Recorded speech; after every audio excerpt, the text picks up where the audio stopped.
పెట్టు.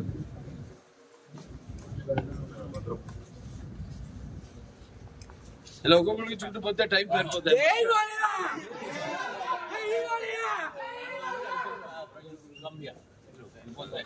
ఇప్పుడు కడివి నీరు కానీ ఈ వర్ష ప్రభావం వల్ల కురిసిన వర్షం వల్ల ఎంతో జనజీవనం అంతా అతలాకుతలం అయిపోయింది.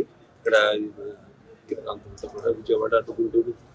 సో మనం కూడా చెప్పడం జరిగింది. నా 50 సంవత్సరాలు పూర్తి చేసుకున్న సందర్భంలో ఇట్లా నాన్నగారి నుంచి కూడా ఎలా ఆయన ఎప్పుడు ఎటువంటి విపత్కర పరిస్థితి వచ్చినా రాష్ట్రాలకి, అంటే ఇప్పుడు ఆంధ్ర తెలంగాణ కాబట్టి ఏ రాష్ట్రమైనా ప్రాంతాలు వేరైనా మన అంతరంగాలు ఒకటేనన్నా, యాసలు వేరుగా ఉన్నా మన భాష తెలుగు భాష.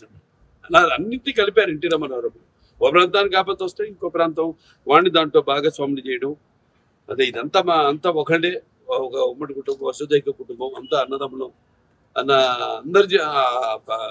అందరిని ప్రభావితం చేసి వాళ్ళని అందరినీ ఆదుకునేలా.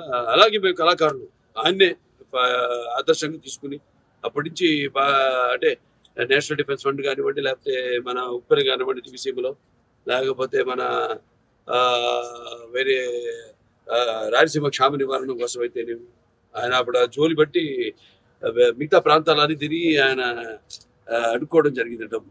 అలా అందరిలో కూడా మన తెలుగు వాళ్ళకి ఒక ప్రత్యేకత, అందరినీ ఒక ఎటువంటి మనకు భేదాలు ఉన్నా అవన్నీ కూడా అంటే ఏమంటాం యూనిటీ డైవర్సిటీ, అంటే పార్టీలకు కానీ ఎటువంటి కులాలకు కానీ ఎటువంటి లేకుండా అందరూ వాళ్ళ సోదరులకి, వాళ్ళ పక్కింటి వాడికి, వాళ్ళ బంధువులకి జరిగిన నష్టంలో భావించి ఎప్పుడు ఎల్లప్పుడు. అలాగే చంద్రబాబు నాయుడు గారు, మా కళాకారులు అందరూ స్పందించారు. కూడా సిద్ధు జనరల్ గారు అయితేనేమి, లేకపోతే విశ్వసేన్ గారు అయితేనేమి, అలా చాలా మంది నటులు ఎవరు వాళ్ళు షూటింగ్ లో వాళ్ళ పనిలో ఉంటారు.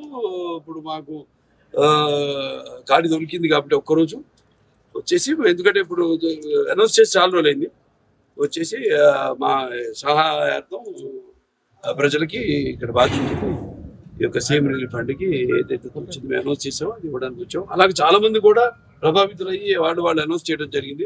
వాళ్ళు తిరిగి సమయంలో వాళ్ళు వచ్చి తప్పకుండా వాళ్ళు ఇచ్చి పెడతారు. వాళ్ళు ఏదైతే ఇద్దాం అనుకున్నారో, ఏదైతే వాళ్ళు ప్రకటన చేశారు.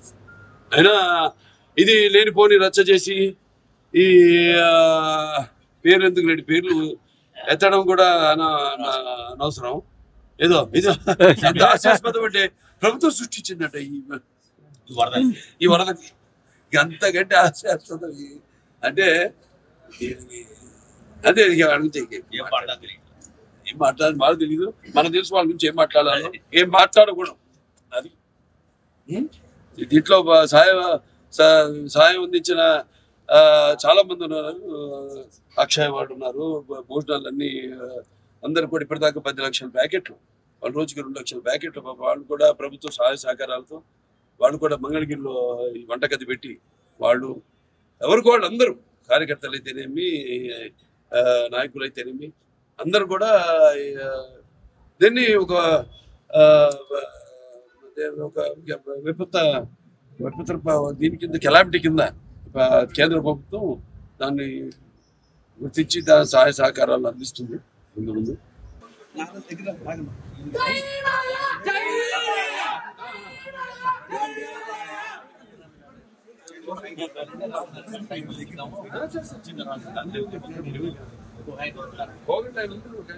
బంధువుల ఇనుప కోగటి కుటుంబం సత్యం గారు అంతా 5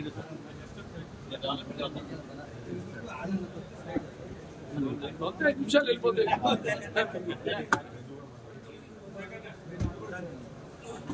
ఓకేనా?